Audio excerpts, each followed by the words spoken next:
Assalamualaikum warahmatullahi wabarakatuh. Perkenalkan, kami dari kelompok 2 akan presentasikan tentang kualitas sebagai alternatif peningkatan daya saing. Saya Anissa Kartikaloka dengan NIM 19030138 dan rekan saya Najli Aisandra dengan NIM 1903011195, Amirul Huda Al-Musri dengan NIM 1903011241, Muhammad Khalil Ramadan dengan NIM 1903011249. Selanjutnya,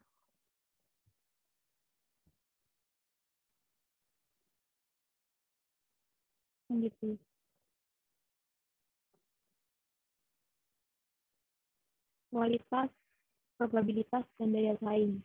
Definisi kualitas.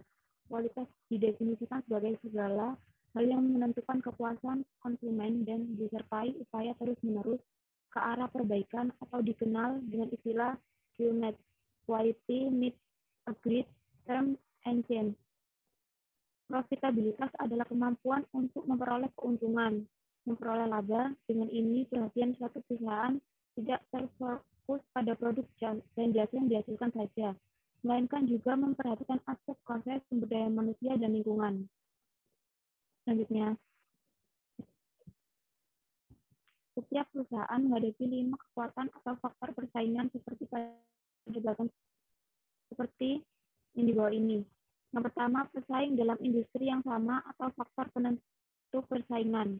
Yang kedua, pemasok atau faktor penentu kekuatan pemasok. Yang ketiga, pembeli atau faktor penentu kekuatan pembeli. Keempat, ancaman pendatang baru atau perintang masuk. Yang kelima, ancaman dari produk substitusi. Selanjutnya akan dilanjutkan oleh Mbak Najli. Di sini saya akan melanjutkan presentasi dari Mbak Sekar. Kerangka manajemen kualitas yang didasarkan pada 2 alasan pokok sebagai berikut. Yang pertama, ada orientasi pemasaran. Berusaha memenuhi semaksimal mungkin kebutuhan dan persyaratan yang ditetapkan pelanggan. Di samping itu, perusahaan juga berupaya meningkatkan pangsa pasar, efisiensi, serta produktivitas. Dan yang kedua, ada orientasi internal perusahaan. Perusahaan berusaha menghindari losses, spill, waste, and scrap. Selain itu juga diusahakan adanya maksimalisasi usaha karyawan, penghematan sumber daya manusia, dan pengidentifikasian peluang pemecahan masalah betapapun kecilnya. Yang kedua ada komponen-komponen penunjang daya saing. Dalam suatu sistem perekonomian yang global dan saling terkait, daya saing perusahaan-perusahaan yang ada dipengaruhi oleh kondisi-kondisi makro, seperti sistem politik, sosial, ekonomi, pertahanan, dan keamanan. Dalam konteks suatu negara, indikator status daya saing yang sering digunakan adalah 1. Standar hidup, biasa berupa Gross National Product atau GNP, berkapital. Yang kedua, investasi, yaitu persentase GNP yang ditanamkan dalam sektor pendidikan, peralatan, fasilitas, dan riset pengembangan. Yang ketiga, ada produktivitas pemanufakturan, yaitu jumlah output yang dihasilkan oleh setiap karyawan sektor manufaktur. Yang keempat, perdagangan, yaitu pertumbuhan ekspor dan surplus perdagangan. Komponen dasar penunjang daya saing yaitu kebijakan industri. Kebijakan industri merupakan bentuk kerjasama antara pemerintah dan sektor swasta yang bertujuan untuk menyediakan insentif yang dapat mendorong bisnis untuk berperilaku yang mengarah pada peningkatan daya saing. Yang kedua ada teknologi. Teknologi adalah perwujudan secara fisik dari ilmu pengetahuan. Teknologi dirancang untuk memperluas kemampuan manusia sehingga dapat meningkatkan daya saing. Dan yang terakhir ada sumber daya manusia, yaitu sumber daya manusia merupakan sumber daya yang paling bernilai bagi peningkatan daya saing. Budaya kualitas sebagai penunjang daya saing. 1. Budaya merupakan konstruksi sosial unsur-unsur budaya seperti nilai-nilai keyakinan dan pemahaman yang dianut oleh semua anggota kelompok. Yang kedua, budaya memberikan tuntunan bagi para anggota dalam memahami suatu kejadian. Yang ketiga, budaya berisi kebiasaan atau tradisi. Yang keempat, budaya mengarahkan perilaku, kebiasaan atau tradisi. Tradisi merupakan perekat yang mempersatukan suatu organisasi dan menjamin bahwa para anggotanya berperilaku sesuai dengan norma. Yang kelima, budaya organisasi adalah perwujudan sehari-hari dan nilai-nilai tradisi yang organisasinya tersebut.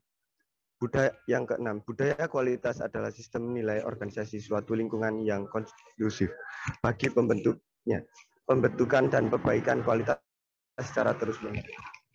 Ada beberapa hal yang perlu dipahami dalam melakukan perubahan budaya. 1.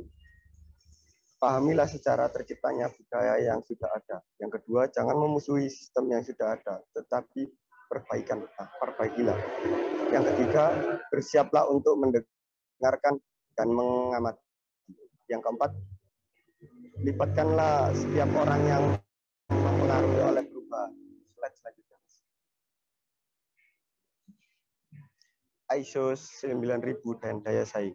ISO 9000 yaitu sekumpulan standar sistem kualitas universal yang memberikan kerangka yang sama bagi jaminan yang dapat dipergunakan di seluruh dunia. Next. Tujuan dari ISO 9000 ini adalah organisasi harus mencapai dan mempertahankan kualitas produk atau jasa yang dihasilkan, sehingga secara berkesinambungan memenuhi kebutuhan para pembeli. Organisasi harus memberikan keyakinan kepada pihak manajemennya sendiri bahwa kualitas yang dimaksudkan itu telah dicapai dan dapat dipertahankan.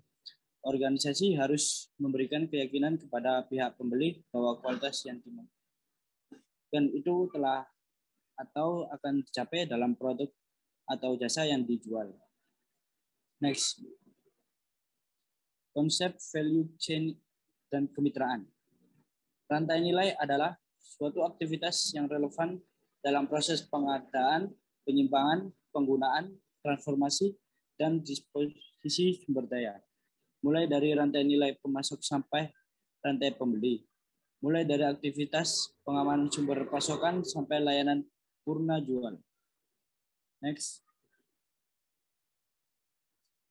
Dalam sudut pandang strategi, konsep rantai nilai 4 aspek utama untuk meningkatkan laba perusahaan, yaitu yang pertama keterkaitan dengan pemasok, kedua keterkaitan dengan pelanggan, yang ketiga keterkaitan proses dalam rantai nilai suatu unit bisnis, dan yang keempat keterkaitan antar unit rantai nilai bisnis yang ada dalam perusahaan.